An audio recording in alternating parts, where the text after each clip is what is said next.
What the hell was that?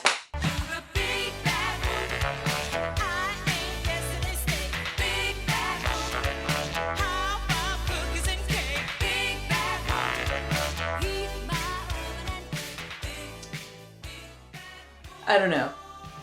I thought maybe I don't know. I just don't know.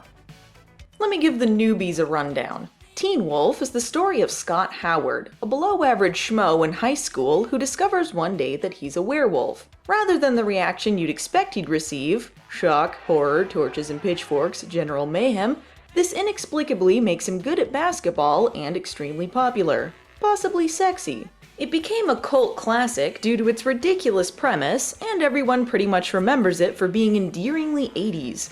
Michael J. Fox had the unfortunate fate of starring in this before he'd made it big, but having it released after he'd become famous. The advertising of this movie riding on that sweet Back to the Future gravy train. That's not to say the movie isn't famous in its own right, with a sequel, a spin-off cartoon, and a reimagined TV series currently airing on MTV. And having only seen pieces of this in the past, but knowing its amazing story, I wondered to myself, why doesn't Michael J. Fox ever talk about this one? This is what you remember about Teen Wolf. Tell the teacher we're surfing USA. This is the actual movie.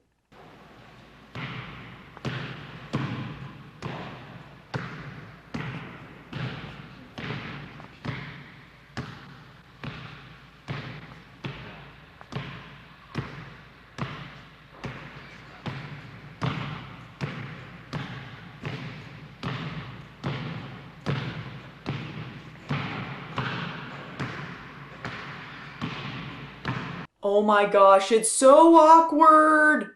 Like, I'm not wrong, right? It's too tonally inconsistent to sustain the premise. I felt like I was missing something when I was watching this. Am I crazy? Why can't I just wolf out like everyone else? I love werewolves, I love terrible movies, I've been known to occasionally dig an 80s movie or two, so it seems like this should be my favorite movie, right? Okay, first of all, this is one of the worst soundtracks I've ever heard. Outside of the Beach Boys and that one track at the dance, I felt like the synth was slowly dying on us. It badly wanted to be out of this movie. If it's supposed to be setting the mood, I'm not quite sure what mood that is. I mean, what is that? Is that going into chopsticks? And the music during the first transformation is just so mismatched, but it's not a big enough juxtaposition for it to work as a contrast to the scene. It mostly just left a big question mark over my head. Secondly, this is not a werewolf. I don't care what you say, you cannot convince me that that's what this is. I could buy maybe a caveman, but I see no wolf-like qualities here. If you stretch it, I'll buy that his increased strength and agility would make him good at basketball, but what about the bowling thing? How do you explain that? Are wolves known for their excellent hand-eye coordination? Or dancing? Even as a metaphor for puberty, it fails on all counts, because puberty also doesn't make you instantly good at sports or extremely popular. There's usually some downsides to it, hence the puberty curse parallel.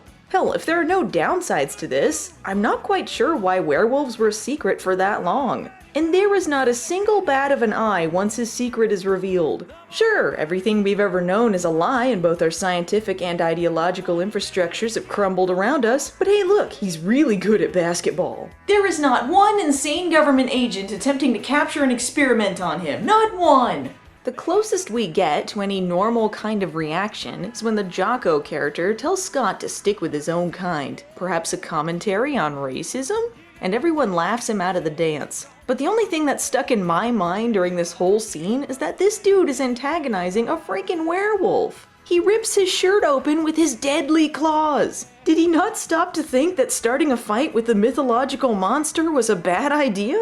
Why isn't the school worried about this? Surely some parents might be concerned? I want answers. I'm not thinking about this too much.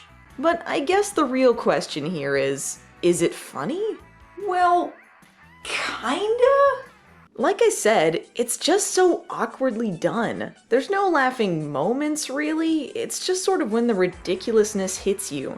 I can't help but feel like the famous bits that people really liked about this are small parts of the movie. Styles selling merchandise or the car surfing, secondary to overlong musical montages and the basketball game that will not end. By the way, the dick in the crowd? Yeah, that was a woman, guys.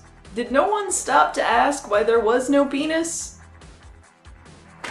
And I don't even know why Scott and Styles are friends. Styles is the kind of son of a bitch who's really hard to like. He doesn't really pick up as a character until Scott reveals his secret to him, and that's around halfway into the movie. Most of his time is spent trying to get drunk and party, though points for his "what are you looking at dick nose" t-shirt. Which brings me to my next point. Scott's kind of an asshole. And I'm not even talking about the whole popularity makes you forget your true friends arc. No, I mean before that, before he's a werewolf even. They try to play him as this lovable loser, but I can't help but feel like he deserves his status. There's a popular blonde girl he wants to get with, but you know, if he tried to invite me into his van, I might find that a little creepy myself. And while she is a bitchy character, she already has a boyfriend. Scott keeps creeping on her at parties, letting her sniff his presumably sweaty, nasty armpit, all while knowing perfectly well that she's spoken for. Bitch or not, it's kind of a worse offense to be trying to steal someone's girlfriend. Out of all the Michael J. Fox movies I've watched, this is probably the least likable I've seen him. Do you know how hard it is to make Michael J. Fox unlikable? Even the most cold-hearted assassin would be like, "Oh, whoa man, no, you gotta hire someone else for this job." So, I wonder why Michael J. Fox never talks about this one. This isn't to say I hated the movie. I realize a lot of people enjoy it, and I totally get that. And there were some elements I liked when the movie decided to be silly and just go with it. I just wish I felt the same hype about it. I guess in my mind, Teen Wolf was a completely different film. The hokey plot doesn't sustain itself for 90 minutes. And honestly, I kind of thought they'd go further with the idea. There's no way anyone thought this story was anything other than ridiculous, so I don't know why the movie doesn't go all out. It always seems to be holding back slightly. I expected more from you, Teen Wolf. Which brings me to something almost universally agreed upon as being not awesome, Teen Wolf 2. Fact, Teen Wolf 2 is just Teen Wolf 1 with some slightly different elements. That was precisely what they set out to do, and I won't argue any different. It was about as necessary as 26 seasons of The Simpsons. That being said, Teen Wolf 2 kinda did it better? I'm not saying Teen Wolf 2 is a good movie or anything. It's got the same issues as the first one, with even less of a leg to stand on because Michael J. Fox isn't even in it. But it did succeed in playing with the idea more than the first one did, so it got more laughs out of me and ended up being a more enjoyable experience. And in a way, because it's more terrible, it's also better. What? I like bad movies. You shouldn't be surprised at this point. While Teen Wolf 1 deemed itself too classy to go full stupid regarding our hero's werewolf status, Teen Wolf 2 is totally ready to be completely idiotic. At one point, he catches a frisbee in his mouth. A frisbee! There is a musical number at one point. If you don't think that's amazing, I just don't know what to tell you. And while I'm on that train of thought, the soundtrack is a million times better. They've got Send Me an Angel set to a studying montage. Their science class erupts into frog fighting, and this is treated as a normal, albeit annoying, interruption. This is a college, by the way. There somehow seems to be even less at stake in this movie than the first one, and you could sum that one up as Sasquatch plays basketball. It goes over surprisingly well. Teen Wolf 2 is a movie full of bad ideas based off of an already terrible premise. We can't get Michael J. Fox back because he doesn't need crappy movies like Teen Wolf to get work anymore? No problem, we've got Jason Bateman on hand. And we'll get John Astin as the dean. He's like the principal from the last one, except cartoonishly evil, instead of casually werewolf racist due to a past experience. But don't change the script, guys. All you have to do is change the name from Scott to Todd and make him his cousin. But he still hangs out with Scott's dad and his best friend.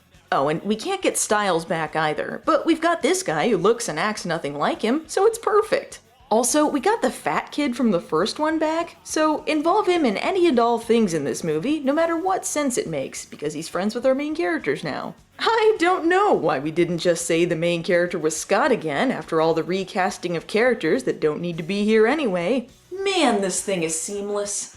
It's also a bit confusing as to what people know in this film. They start with Scott's dad transforming in public and getting scowly reactions, but he's proud of who he is. Why he isn't surrounded by women and playing some sort of sport, I don't know. But when Todd transforms for the first time, the dean accuses him of wearing a dog mask. And without any sort of transition, everyone suddenly knows about werewolves and simultaneously don't care. Are werewolves common knowledge now after the first movie, or is this just a local thing? Why are werewolves continually allowed to partake in sports where they clearly have an unfair advantage? I would think someone would call foul on that and they'd change the regulations. Unlike the first movie though, I thought the main character was likable. Though he has the same downfall of falling prey to his own ego, as wolves are wont to do in nature, it was a contrast to the morals he seemed to hold before he was a werewolf. I also bought that he was a loser and not just a predatory creep. The twist of his teacher being so protective because she too was a werewolf was also a nice touch. Wait, why the hell does she have a tail? Was everyone else hiding it in their pants? Whatever, look, point is this. Teen Wolf 2 is pretty much the same movie, right down to the final sports match taking up 1/6 of the running time, except it's kind of a hilarious train wreck versus the first one, which is just clumsy and all over the place. So, I guess when it comes down to it, both movies are worth the watch, if not just for pop culture posterity. I was just let down a bit by the first movie, but I can't blame the movie entirely for not meeting expectations I'd set up myself. As for the second movie, there really were no expectations from me, so it was really hard to be let down when you're starting at zero. If anything, it had the opposite effect of the first one, because I was pleasantly surprised when comparing it to its reputation. If you've been putting it off for all these years because of your love for the first movie, it might be worth a laugh or two, if not just for Jason Bateman in an early role. All that being said, these movies were fairly harmless, silly affairs. Teen Wolf might not have been exactly what I thought it was, but for what it's contributed to pop culture, I thank it. Next time, I'll be talking about a sequel that actually is terrible. See you then.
This is what she does, see? She's gotta go poo only when I'm filming, and twice.